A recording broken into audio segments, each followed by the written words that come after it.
It's me again, and welcome back to the Bamboo Grove, which is the backyard place I go back to decompress when coding or writing or recording music or curating art shows, whatever.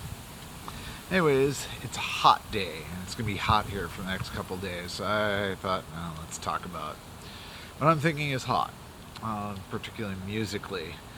Um, I don't find a lot of music right now all that interesting. A lot of it is very dead in that it's trying to be algorithmic and more machine-like, and it doesn't have a lot of its humanity. But there's some new things that have been coming out. Vernon Reid just released a preview single for his upcoming album, which will be out in October. But it's called The Haunting, and it's kind of a blues jam, but kind of with a looser feel. Vernon Reid's known through his band Living Colour, but he's a legend in knitting factory circles. Has played with Ronald Shannon Jackson and all sorts of other things. He's worked with everybody. Very well respected, and frankly, a special musician because he's avant-garde, and yet he's had a lot of commercial success. Well, this latest thing, I think it has commercial appeal. It has a lot of blues to it. Vernon's and dissonance as well. A little different than me in that he's so much of a blues player. I'm not very much blues influenced. I try to stay away from it as classically trained, but also and I'm more dissonant even than he is. More avant-garde, I guess. He has a wide range, just like I do. Totally respect him as a musician, as an intellect as well. The preview song is called The Haunting, and lyrical content, everything very sharp, spelling things out without spelling things all out. Really important, and it's called Hoodoo Telemetry is going to be the name of the album. If the rest of the album is like this, it's going to be super eclectic knowing Vernon Reid. Got to be excited about it. And what I like about it, some people will get all bent out of shape about, is it loose, is it tight, this and that. Sometimes what I like about it is you can hear the gears turning, but they don't all fit together perfectly for Vernon Reid, and you can kind of feel how the cogs in the machine are not working totally properly. And it's tough and that's the way the world really is, and it's tough to actually capture that in your music, and I think he does a great job of it. I think it's super important, and everybody should check it out. It's going to be out in October, but you can go on Bandcamp and listen to it right now. I'll have the link below. Another band I find really interesting is a band called Sarmat. I think that's how I pronounce it. That's how I pronounce it. I don't know if that's how it's supposed to be pronounced. It's an album called Upgrade. It has only 2 songs on it. Came out in March. Kind of jazz metal. And what metal needs more is really surly jazz.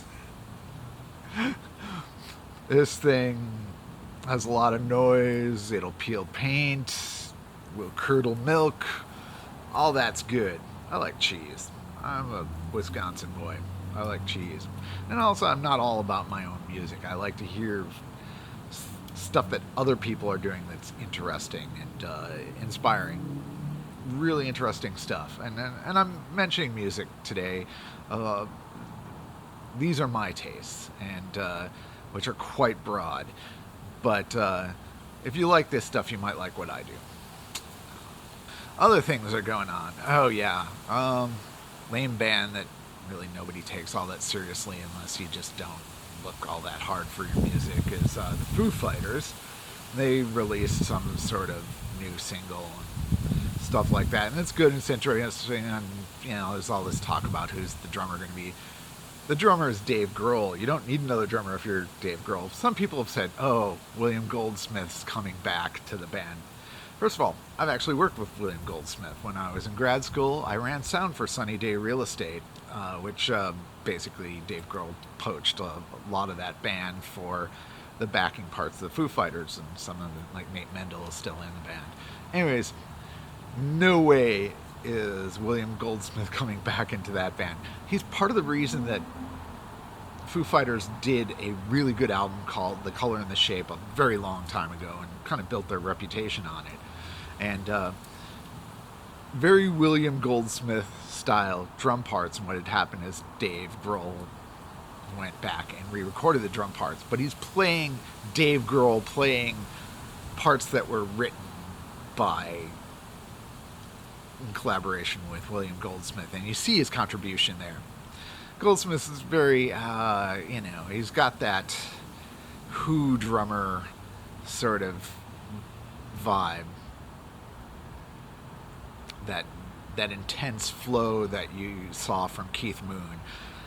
Keith Moon's work he just flowed all over the kit, and he kind of played around the beat and everything else like that. That is not Dave Grohl, and that's why he re-recorded it. Probably a good career move, but William Goldsmith really was part of the reason the Foo Fighters was worth paying any attention to. The current stuff they're doing, it's fine. It's not the worst thing in the world. I'm not going to bag on them, but it's, damning them with faint praise. It's just commercial rock. Maybe you're into that. It's better than some of this soulless pop that's out there. Yes. Another band that I came across that's kind of interesting. It's called Balloons for Dogma. They're on the Cuneiform record label. Seem to do a lot of good avant prog.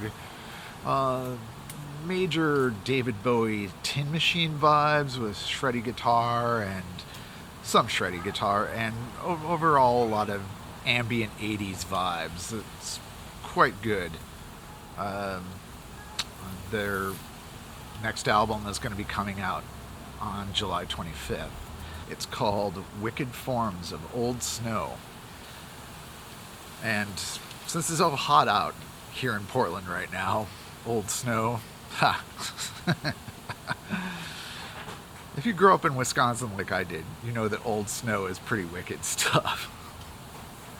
Anyways, good, interesting band, interesting record label. I'll have to check out more stuff there. Like I said, I've been away from music for over 25 years, and I do some pretty avant-garde stuff.